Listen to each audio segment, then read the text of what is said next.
మామూలుగా అయితే గనక ఏదైతే స్వప్నిక మీద ప్రణీత మీద జరిగినటువంటి సంఘటన తర్వాత ప్రతి ఒక్క మహిళ కూడా స్పందించింది ఏంటంటే దోషులను కఠినంగా శిక్షించాలనేది.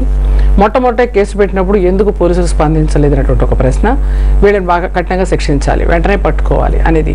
అంతేకాదు అసలు కాల్చిపారేయాలి, వాళ్ళని అసలు యాసిడ్ పోసి చంపాలి అనేది కూడా కుటుంబ సభ్యుల దగ్గర నుంచి ఆ అమ్మాయిలు ఇద్దరు కూడా అంటం దగ్గర నుంచి టీవీ ఛానల్స్లో మనం చూసాం. నిన్న కూడా జానారెడ్డి గారి దగ్గర కూడా అన్ని మహిళా సంఘాలు వచ్చారు. లోక్సత్తా వారు వచ్చారు, టీఆర్ఎస్ వారు వచ్చారు, బీజేపీ వారు వచ్చారు, అని మేమున్నాం, అందరం కూడా సిపిఎం వారు వచ్చారు, అయితే వాళ్ళంతా కూడా ఉన్నాం.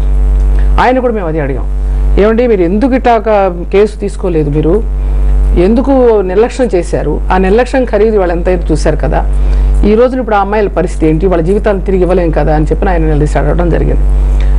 మనం ఏం చేస్తాము, అలా చేస్తారని తెలియదు కదా, అయినా కూడా మనం చేస్తానే ఉన్నాం, పట్టుకునే ప్రయత్నం చేస్తున్నాం, వాళ్ళు దొరికారు అది ఇదని చెప్పారు ఆయన.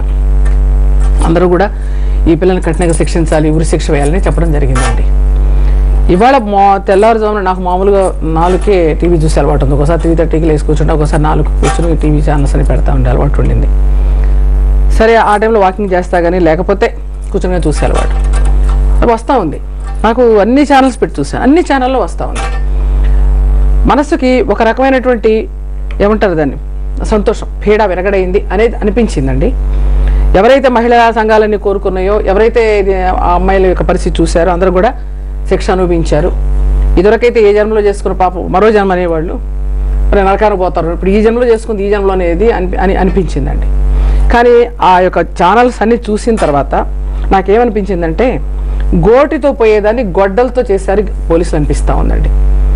దీన్ని ఏమంటారంటే ఆ అమ్మాయి మీద ఎప్పుడైతే ఎంటబట్టం మొదలెట్టాడో, ఆ ఎంటబట్టం మొదలెట్టినప్పుడు ఎప్పుడైతే కంప్లైంట్ ఇచ్చారో